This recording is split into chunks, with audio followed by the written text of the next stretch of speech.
Hi everyone, I'm Mindy Miller, your personal esthetician and expert beauty consultant. Welcome to Your Best Skin Aesthetics. Today we're going to talk about eating an alkaline versus acidic diet, the 80 to 20% rule. Now before we get started, what I do want to tell you is when I say the word diet, I'm not talking about you dieting for 2 weeks on eating these kinds of foods. I'm talking about a completely different way of eating and living and shopping. This is so important, and I want to introduce you to this. So if I say the word diet, don't think you're going to be on it for a week or a month and you're going back to your old ways. You're not going back to your old ways, okay? So eating foods and drinks with a healthy pH balance is considered to be what we call alkaline. The fluids in the body, such as your blood, your urine, and your saliva, should also be at a healthy pH level. pH stands for potential hydrogen, which is the measure of the acidity or the alkalinity of an aqueous solution.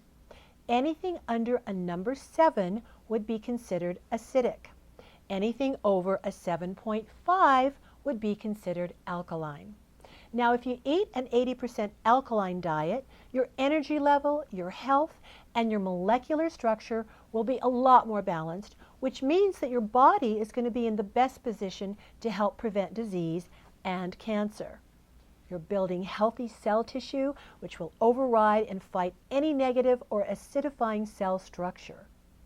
Now, the reason that you want to eat and drink in an alkaline state is because alkaline is the natural balancer of the human body, whereas acidity in your body will break down the cellular and metabolic structure and the organs. Alkalizing foods are a natural pH. Now, that doesn't mean that just because it's a vegetable or a fruit that it's healthy for you. If it's acidic, you want to eat that only as a 20% of your food and drink intake.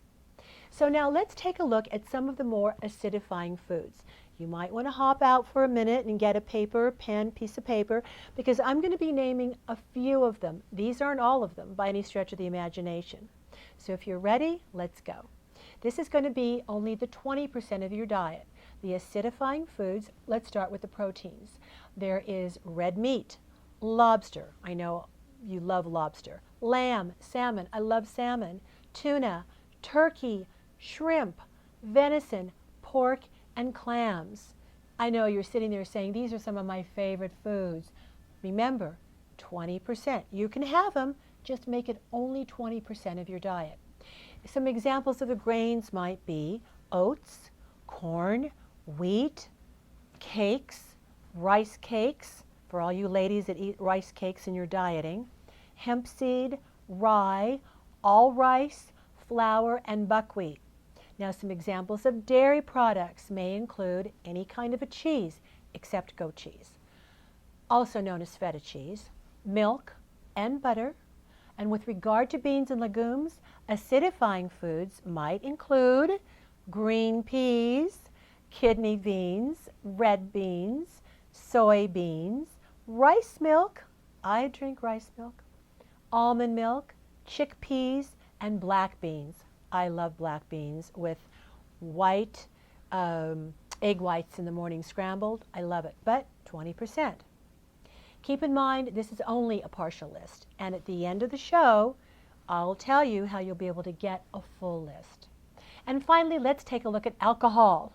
We should avoid beer, spirits, hard liquor, and even wine. I know, you're going to say, wine? Why? It's acidic. Again, all of these categories, whatever foods we choose, should only be 20% of your diet. Now, that's not to say that some of these foods aren't healthy for you in a lot of other ways. So let's take a look at the alkaline foods. Are you ready? This is 80% of your diet. Vegetables are a big one.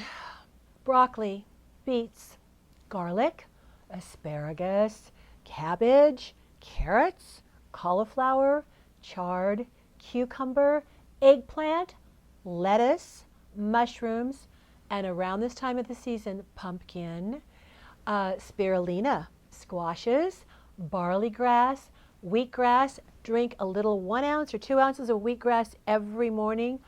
Unbelievable for your system. And wild greens. Let's look at the proteins. My favorite, egg whites. No yolk, just the whites. Cottage cheese, chicken breast, Greek yogurt, almonds, chestnut, fermented tofu, flaxseed, tempeh, sunflower seeds, millet, and sprouted seeds. Other great alkaline foods would also include an apple cider vinegar drink. And you can even put apple cider vinegar and sprinkle it on your salad. Why?